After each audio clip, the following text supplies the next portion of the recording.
Inovasi Radio FM Magetan, Family Radio, radio keluarga Anda. Sesaat lagi kita akan menyimak Ngobrol Bareng. Acara ini dipersembahkan oleh Radio Rasi FM, radio keluarga Anda.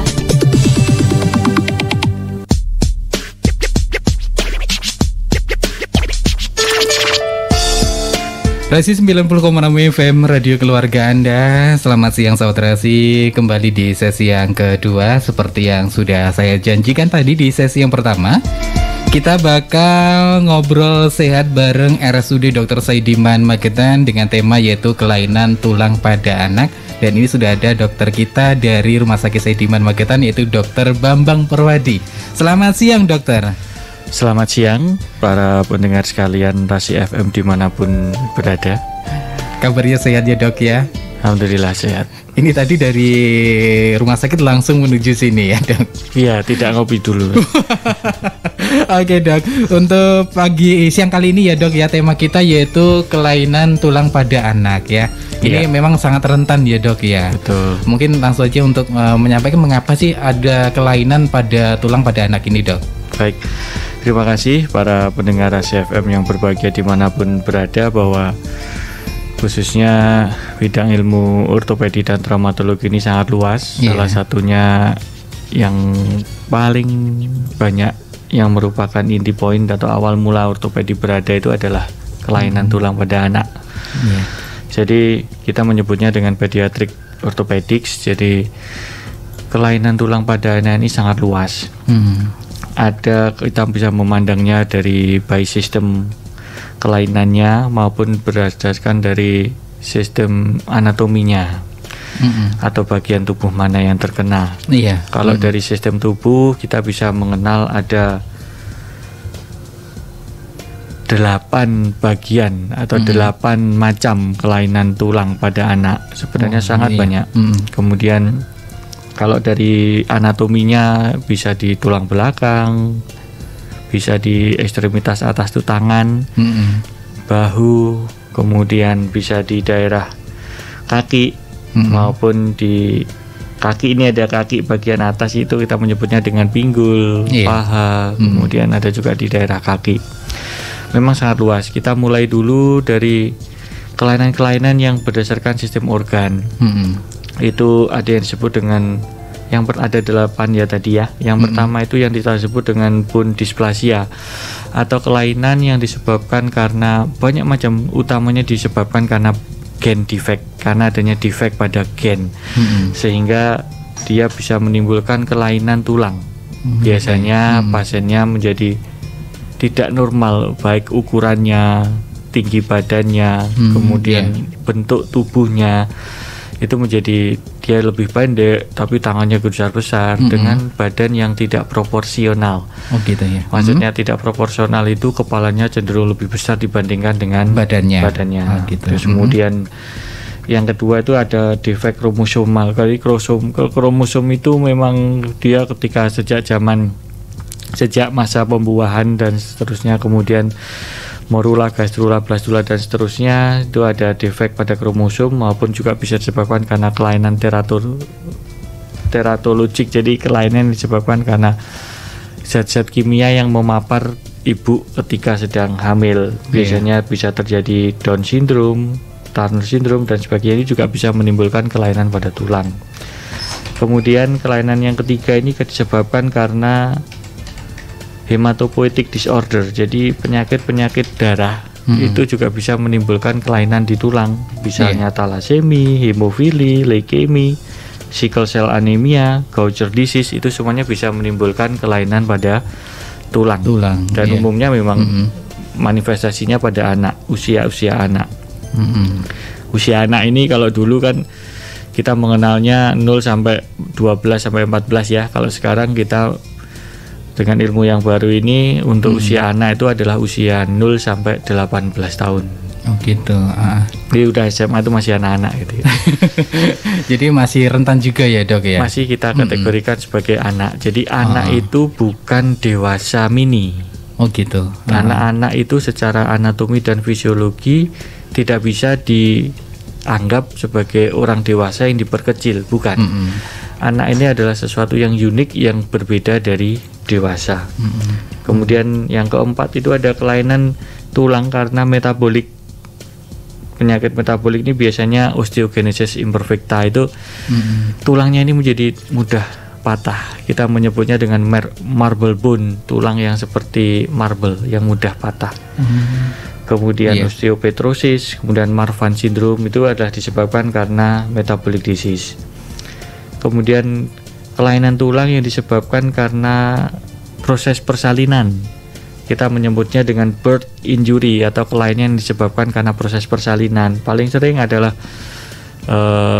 kita sebut dengan congenital fracture pada clavicle, kemudian clavikula, tulang selangka, bisa juga dengan brachial plexus injury karena adanya kelainan saraf yang berada di daerah tulang belakang maupun di bahu karena proses persalinan. Oh gitu. Jadi akibatnya setelah persalinan ya dok ya? Saat persalinan. Oh saatnya. Jadi mungkin karena adanya kesulitan ketika melahirkan sehingga tulangnya sampai patah karena jalan lahirnya terlalu sempit atau memang bayinya terlalu besar sehingga ada disproporsi antara keduanya, atau memang karena sebab lain. Oh gitu. Biasanya karena presentasi bokong, presentasi bahu dan lain-lain. Itu bisa disembuhkan nggak sih dok? Bisa. Dan uniknya lagi, anak-anak itu yang tadi kita sampaikan bukan dewasa mini, karena penyembuhan tulang pada anak-anak itu sangat cepat dan biasanya sempurna. Dan biasanya less than 1 year, jadi kurang dari 1 tahun itu sudah normal. Itu anak-anak. Bahkan 2 bulan, 3 bulan itu sudah, kalau anak-anak udah bisa lari-lari. Oh gitu ya. Kemudian juga adanya congenital yang lain. Penyakit congenital disorder ini penyakit bawaan yang memang sejak lahir. Paling sering kalau di Kota Magetan ini adalah congenital talipes equinovarus, itu kita menyebutnya dengan orang awam kaki pengkor. Jadi bayi lahir kakinya itu pengkor, menekuk ke dalam. Kemudian ada juga yang seperti flat foot, jadi kakinya itu cenderung datar gitu ya.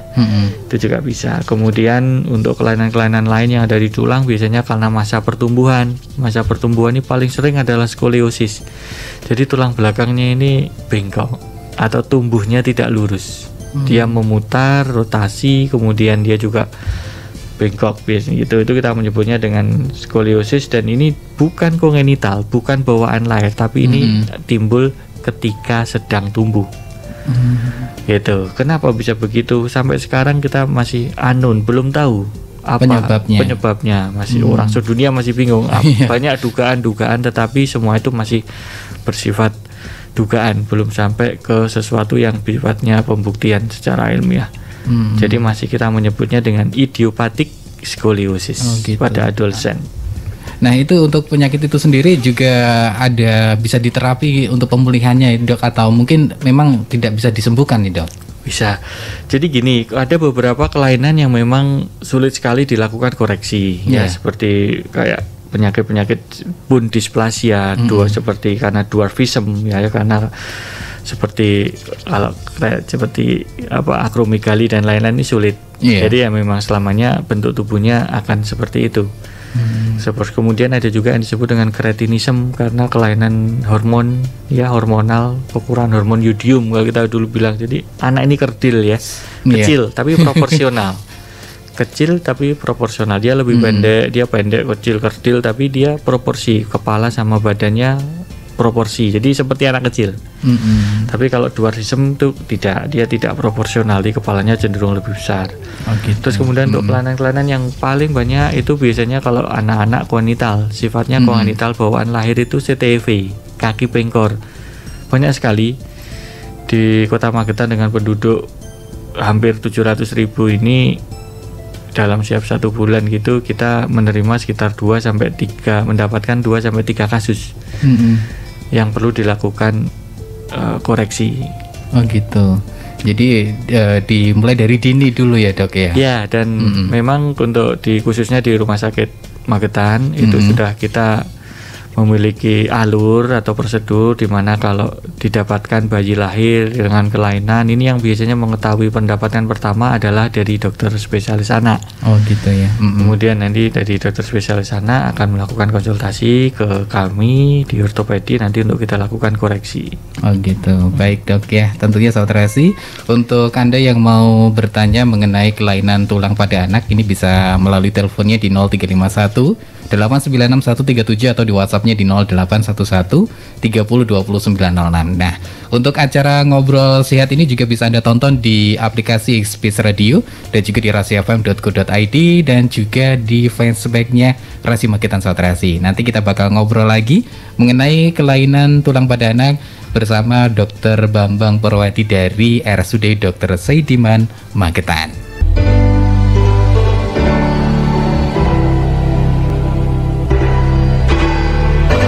90,6 FM Radio Rasi Magetan, The Family Radio.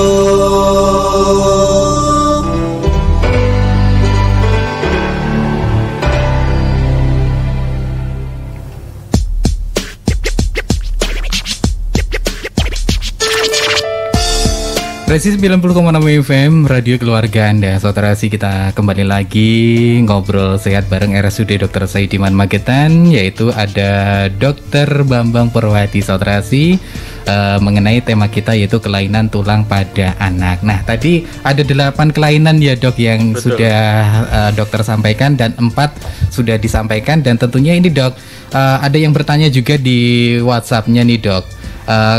Ini dari warga Madiun dok, mau tanya, anak saya itu dari kecil sudah kena tumor tulang dok.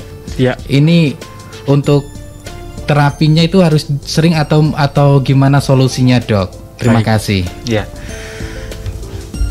Tumor. Iya. Tumor pada tulang itu ada 2 jenisnya ya. Ada Iya. yang jinak, ada yang ganas. Kemudian tumor itu di tulang Iya. bisa dia merupakan suatu proses yang sifatnya primer, kita nyebutnya dengan primary bone tumor, Iya. atau memang karena dia sebagai penyebaran dari tumor yang lain sehingga kita menyebutnya dengan secondary bone tumor. Nah, atau metastatic bone disease. Jadi kita infonya kan masih belum jelas kira-kira ini tumor seperti apa, gitu. tetapi bila tumor itu intinya pada pendekatan tumor itu pada tulang khususnya itu adalah deteksi sedini mungkin. Oh gitu. Sehingga kalau kita bisa melakukan deteksi sedini mungkin, kita bisa mengetahui tumor itu dalam stage yang paling awal atau lebih awal, sehingga kita bisa melakukan tindakan-tindakan yang sifatnya kuratif atau pengobatan. Iya. Sehingga tumor itu bisa kita lakukan eradikasi tanpa memberikan suatu gejala sisa atau sequel atau residu atau residual disease. Sehingga memang sangat penting untuk melakukan proses diagnosa yang sedini mungkin. Gitu. Dan yang tadi ditanyakan bagaimana selanjutnya dan sebagainya ya, harus diketahui dulu, harus benar-benar bisa ditegakkan apakah jenis tumornya. Apakah tumor jinak atau tumor ganas. Kalau gitu. tumor jinak paling sering pada anak-anak itu adalah osteoid, osteoma, osteoblastoma dan lain-lain, yang semuanya itu bisa kita obati dan kita lakukan tindakan mulai dari pemberian obat anti nyeri dan sampai ke tindakan operasi.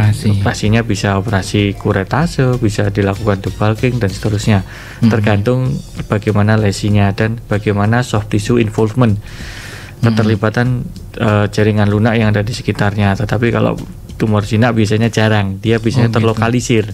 Sehingga kalau tumor jinak pada anak tulang, tumor tulang jinak pada anak biasanya memberikan prognosa yang baik atau kesembuhan yang baik. Oh gitu.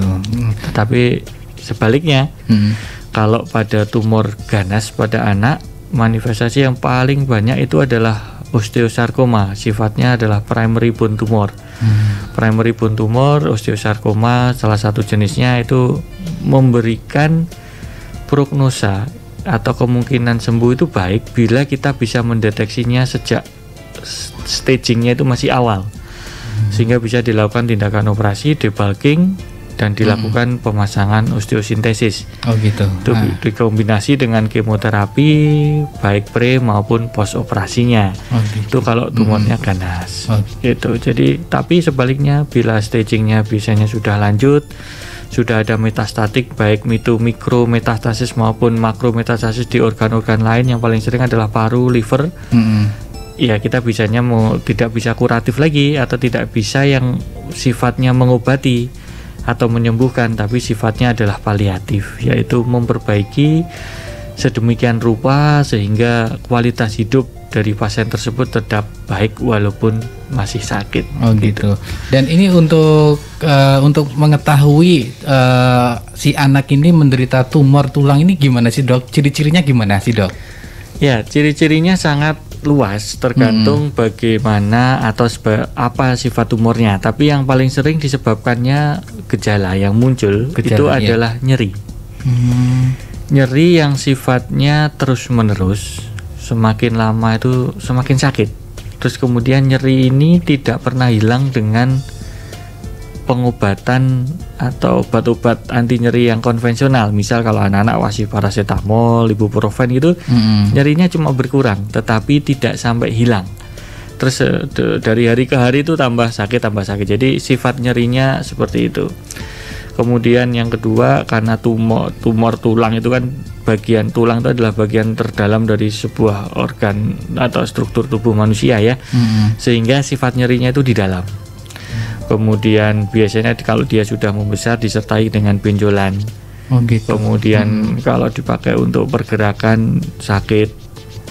Jarang sekali disertai dengan manifestasi yang seperti badannya demam dan lain-lain, itu jarang. Itu jarang ya dok? Ya, yang biasanya paling sering adalah sakit nyeri yang sifatnya dalam dan terlokalisir di suatu tempat. Oh gitu. Nah, kalau ada gejala-gejala seperti itu, segera ke fasilitas kesehatan terdekat. Iya. Bisa di puskesmas, rumah sakit untuk kita lakukan proses diagnosa. Apakah ya nyerinya kenapa? Belum tentu kan tumor tulang. Iya betul. Gitu. Oke dok, dan tentunya kita kembali ke tema kita, yaitu mengenai kelainan tulang pada anak tadi. Ya. Sudah 4 yang sudah disampaikan ya dok ya. Betul. Mungkin ada 4 lagi yang belum diketahui oleh pendengar Radio Rasi FM dan juga penonton yang lagi nonton di fanspage-nya Rasi dan juga di aplikasi Xbis Radio dok. Monggo. Iya. Kalau yang lain itu adalah paling sering ya, kita mengacu ke kasus yang paling sering itu adalah skoliosis. Skoliosis ini kita nyebutnya dengan adolescent idiopathic scoliosis. Itu adalah tulang punggung yang bengkok. Masa pertumbuhan, usianya jelasnya las-las belasan ya. Kalau orang itu kalau di buku menyebutnya teenager. Kalau di kita ngomongnya ya belasan. Jadi 10, 11 sampai 14, 15. Usia tumbuh. Ini biasanya, dan lebih banyak kasusnya pada perempuan. Kemudian ada lagi osteogenesis imperfecta, itu adalah kelainan metabolik yang menyebabkan gangguan di tulang. Jadi tulangnya ini menjadi rapuh, menjadi marble gitu, kayak marble kayak marble. Jadi dia seperti kerupuk gitu, jadi mudah patah. Iya. Sehingga sulit penanganannya, karena pasti kita pasang gip, patah lagi, karena memang tulangnya marble. Kemudian untuk kasus-kasus seperti ini sangat jarang. Dalam 1 tahun, data saya di sini sejak 2017 sampai 2021, dalam 1 tahun itu saya mendapatkan rata-rata antara 2 sampai 3 kasus per tahun. Jadi sedikit ya dok ya? Sedikit. Yang sekarang sedang agak banyak karena mungkin proses deteksi agak lebih kita giatkan adalah kaki pengkor tadi, CTEV. Walaupun secara buku dia menyebutnya prevalensi ya, itu adalah 2 per 1000 kelahiran. 2 kasus per 1000 kelahiran. Jadi dalam 1 tahun biasanya saya mendapatkan adalah 4 sampai 7 kasus yang datang ke saya.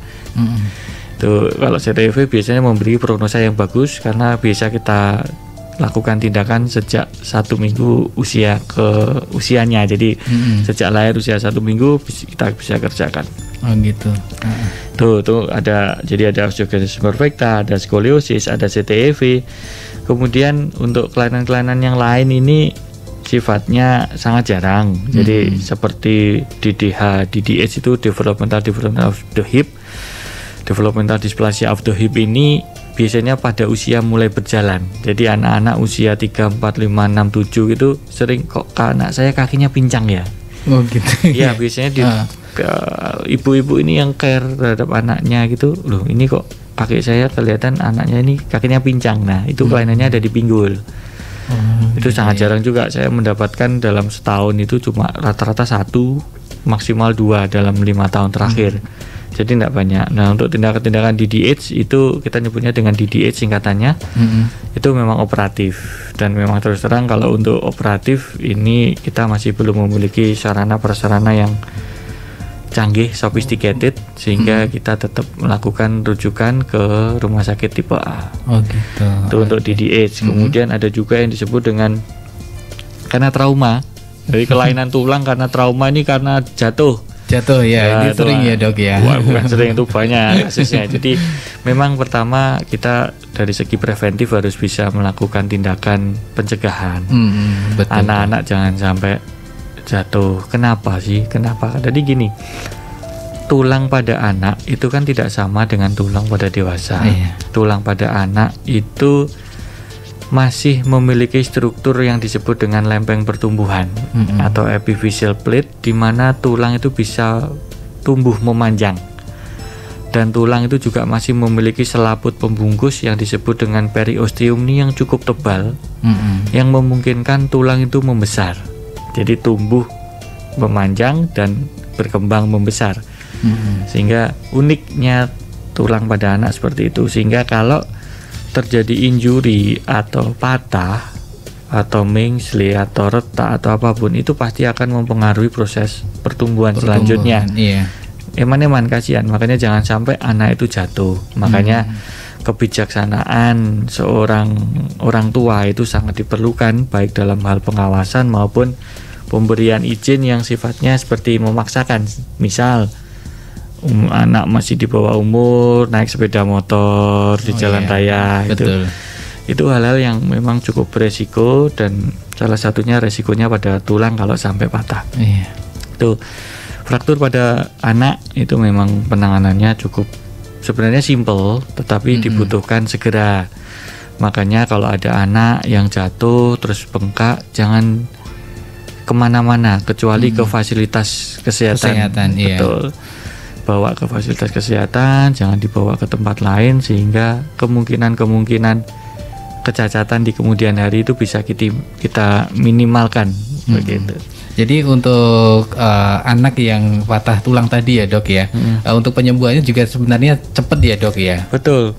Jadi ibarat kita membuat seperti membonsai gitu. Jadi tulang pada anak itu cepat sekali sambung, sehingga kalau kita tidak memberikan penanganan yang segera, sambungnya itu posisinya bengkong, karena dia cepat sekali sembuh gitu. Jadi harus segera agar bisa menekan angka kecacatan. Gitu. Jadi saat ini saya sudah menemui beberapa kali di desa saya dok ya. Ini mengenai anak yang tadi patah tulang ya. Kenapa tidak harus dibawa ke tempat urut ya? Kenapa nggak harus dibawa ke rumah sakit kan? Berisiko kayak kemarin tetangga saya juga begitu mengalami patah tulang ya. Ternyata dibawa ke tempat dukun pijat. Ini ternyata berbelok ya dok ya. Tidak sesuai dengan semulanya dok. Ya memang ini adalah kewajiban kita bersama ya sebagai warga Indonesia ya, bahwa memberikan pemahaman kepada masyarakat dengan sudah semakin luasnya coverage dari BPJS ya, betul. Sehingga kesadaran masyarakat harus kita tingkatkan, pemahaman terhadap hal-hal patah tulang juga harus kita tingkatkan, agar menujunya ke pusat-pusat kesehatan. Ya. Itu. Oke, terima kasih dokter sudah menyampaikan mengenai yaitu kelainan tulang pada anak sahabat terasi. Yang untuk mau bertanya lagi silahkan masih kita tunggu di WhatsApp-nya di 0811 30 29 06 atau di teleponnya di 0351 896 137. Nanti kita bakal ngobrol lagi bareng Dr. Bambang Porwadi dari Rumah Sakit Saidiman Magetan. 90,6 FM Radio Keluarga Anda. Sahabat terasi masih ngobrol sehat bareng RSUD Dr. Saidiman Magetan, ada Dr. Bambang Porwadi. Nah dok, ini dari pasiennya sudah WhatsApp di Radio Rahasia FM Magetan nih dok. Ya. Ini pasien jenengan yang pernah sekali ke praktek awal Januari di sebelah barat SMA 1 Magetan dok. Ya. Ini mau tanya dok, pasca operasi tulang pinggul THR ini apa saja yang tidak boleh dilakukan dan makanan apa saja yang menjadi pantangannya atau tidak boleh dikonsumsi? Terima kasih dok. Ya, jadi untuk pasca operasi total hip replacement itu atau ganti sendi ya tulang pinggul, tidak ada hal yang khusus. Jadi yang umum dilakukan adalah satu, pasien diharapkan untuk menjaga aktivitas.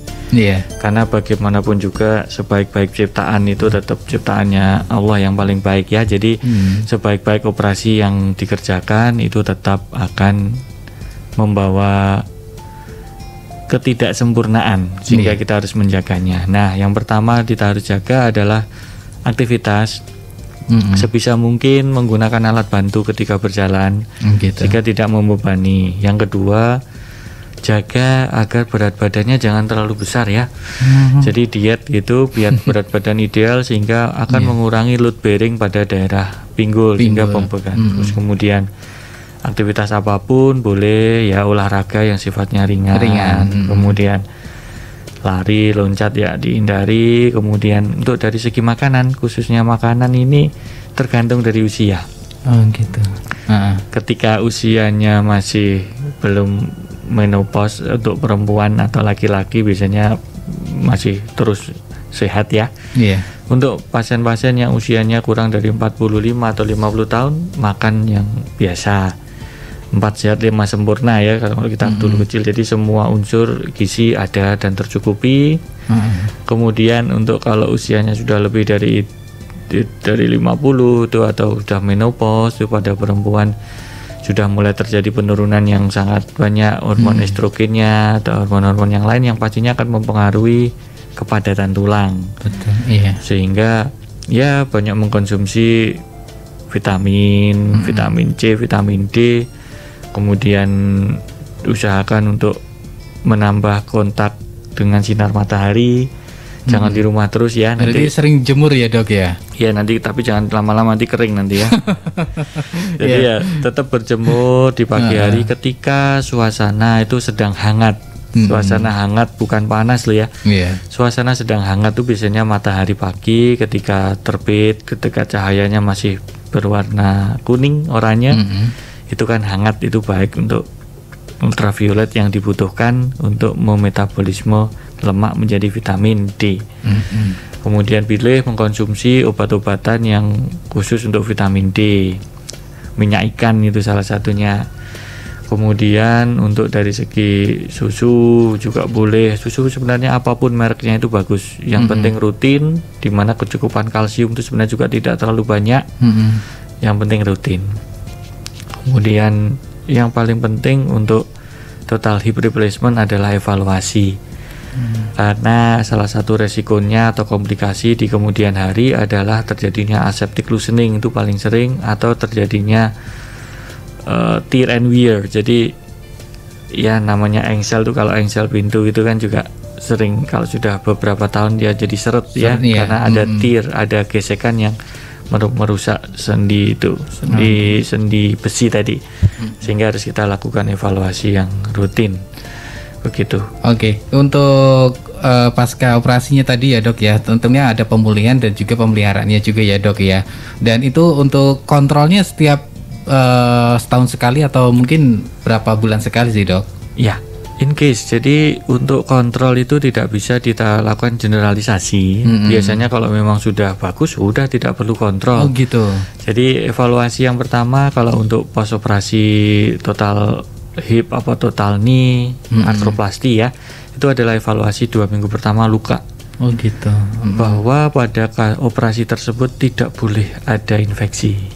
Itu yang penting, karena kalau sekali infeksi itu akan menjadi disaster. Iya betul. Sehingga tidak boleh terjadi infeksi, jadi harus kita pastikan bagus. Dan setahun sejak operasi pun juga harus tidak boleh infeksi, karena sehingga evaluasinya biasanya setahun. Kemudian kontrol itu untuk evaluasi lukanya. Kemudian kalau untuk evaluasi fungsi biasanya kita evaluasi 3 bulan, 6 bulan, setahun oke, beres, tidak ada infeksi. Setahun evaluasi tidak ada tanda-tanda aseptic loosening atau perenggangan antara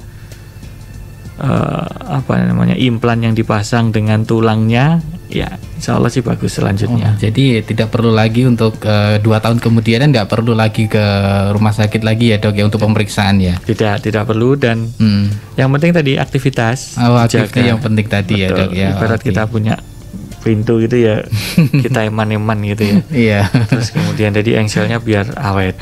Oke, baik, terima kasih dok yang sudah menjawab, yaitu pertanyaan dari Mbak Dewi Morati Suparti yang ada di seputaran Takaran kalau nggak salah. Terima kasih sudah bertanya. Dan tentunya saudara yang mau bertanya lagi masih kita tunggu di teleponnya 8961137, karena kita bakal kembali lagi di Ngobrol Sehat bareng RSUD Dr. Saidiman Magetan dengan Dr. Bambang Purwadi yang tentunya menyampaikan tema kita kelainan tulang pada anak.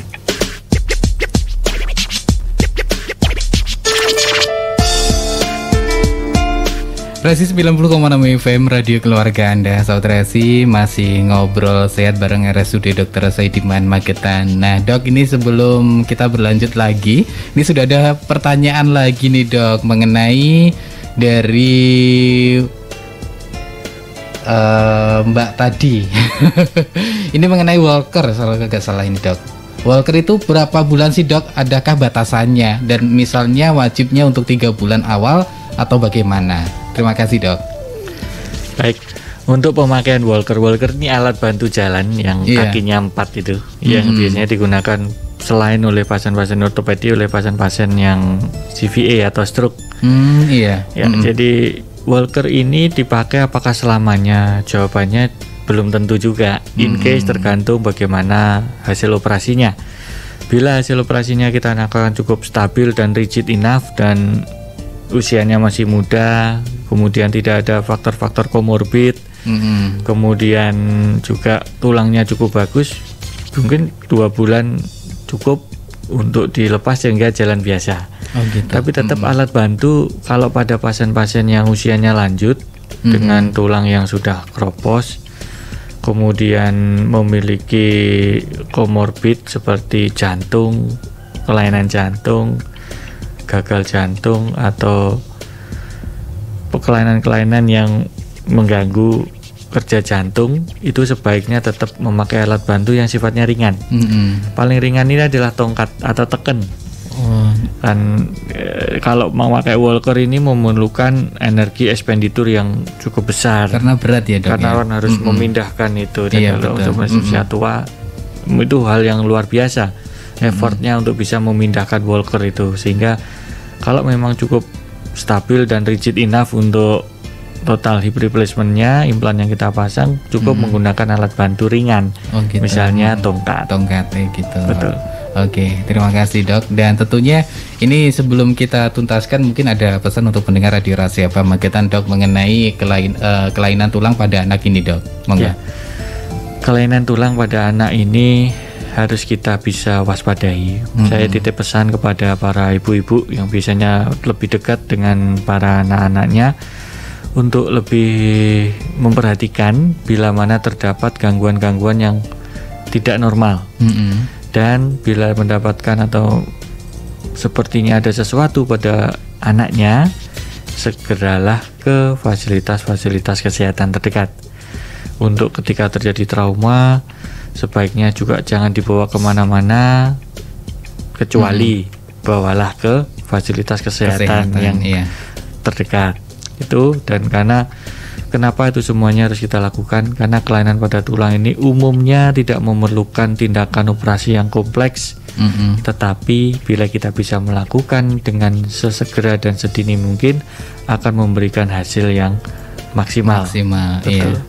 Oke, terima kasih dokter. Semoga ini bisa memberikan pengalaman bagi para orang tua bahwasannya anak ini rentan ya dok ya untuk patah tulang dan lain sebagainya. Jangan sampai anak kita mengendarai sepeda motor juga di bawah umur ya dok ya, nanti terjadi kecelakaan dan tentunya patah tulang itu sangat berisiko juga ya dok ya. Jangan sampai jatuh. Nah, dan tadi soal kaki belok tadi ya dok. Mungkin ada tipsnya nggak sih dok? Iya, jadi untuk kaki bengkor atau CTEV istilah medisnya itu adalah kongenital, kelainan bawaan yang bisa dikoreksi secara sama. Prinsipnya apapun kalau kelainan pada anak itu bila kita melakukannya sedini mungkin itu akan memberikan hasil yang maksimal. Sehingga ketika mendapatkan biasanya kalau ini bayi lahir itu kan langsung kelihatan ya kakinya bengkok atau kakinya bengkor, nggak usah khawatir, segeralah ke fasilitas yang terdekat, nanti ketemu oleh saya atau dengan para dokter yang lain. Nanti kita akan lakukan tindakan, tidak ada yang lain kecuali kita lakukan serial Ponsentigas atau kita lakukan GIP secara serial sampai 3 bulan atau bahkan lebih tergantung bagaimana respon, tapi biasanya hasilnya adalah bagus dan tidak memerlukan tindakan operasi kecuali kalau sampai 3 bulan masih tetap ada satu equinusnya belum tercapai, biasanya kita lakukan namanya tenotomi, Achilles tenotomi. Jadi kita potong, kita lakukan irisan hanya kurang lebih 1 cm, terus kemudian kita potong, kita pasang sepatu. Oh gitu. Jadi bisa disembuhkan ya dok ya. Jadi insyaallah bisa.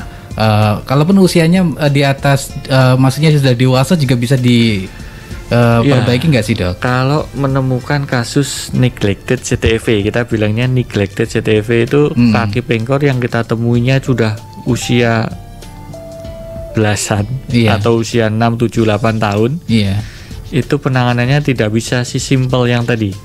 Memang tetap kita diminta rekomendasinya adalah silahkan tetap walaupun usianya 15 tahun toh, ya tetap coba kita GIP dulu. Kalau di GIP ternyata dia nggak mau kembali atau dia cukup rigid sehingga nggak bisa kita koreksi, ya apapun harus kita lakukan operasi. Cuma operasinya cukup kompleks dan tetap tidak bisa memberikan hasil yang maksimal. Karena sudah terlanjur neglected. Ya, berarti lebih dari dilakukannya lebih dini lagi ya dok ya. Masih anak-anak di bawah umur 5 tahun ya dok kalau gitu. Bukan, pokoknya kalau kaki bengkor, bayi lahir langsung segera. Oh, bayi lahir langsung ditindaki ya dok ya. Betul, terus jangan digedong, jangan diapa, udah pokoknya langsung aja ketemu dengan dokter. Insya Allah nanti akan bisa lebih baik hasilnya. Baik, terima kasih dokter sudah memberikan pengalaman kepada para pendengar dan juga penonton Radio Rasi FM mengenai kelainan tulang pada anak, dan semoga bermanfaat untuk Anda semuanya sahabat Rasi. Yang belum nonton dan dengerin, Anda nanti bisa simak di YouTube-nya Rasi Magetan. Anda juga bisa like dan komen di situ sahabat Rasi. Tentunya terima kasih dokter sekali lagi sudah memberikan pengarahan kepada pendengar Radio Rasi FM mengenai kelainan tulang pada anak. Dan tentunya kita tuntaskan kebersamaan kita di Ngobrol Sehat bareng RSUD Dr. Saidiman Magetan. Dari MT Haryono 13 Magetan, saya Agus dan juga Dr. Bambang Perwadi dari Rumah Sakit Saidiman Magetan. Mohon pamit. Wassalamualaikum warahmatullahi wabarakatuh. Baru saja Anda simak Ngobrol Bareng. Acara ini dipersembahkan oleh Radio Rasi FM, radio keluarga Anda.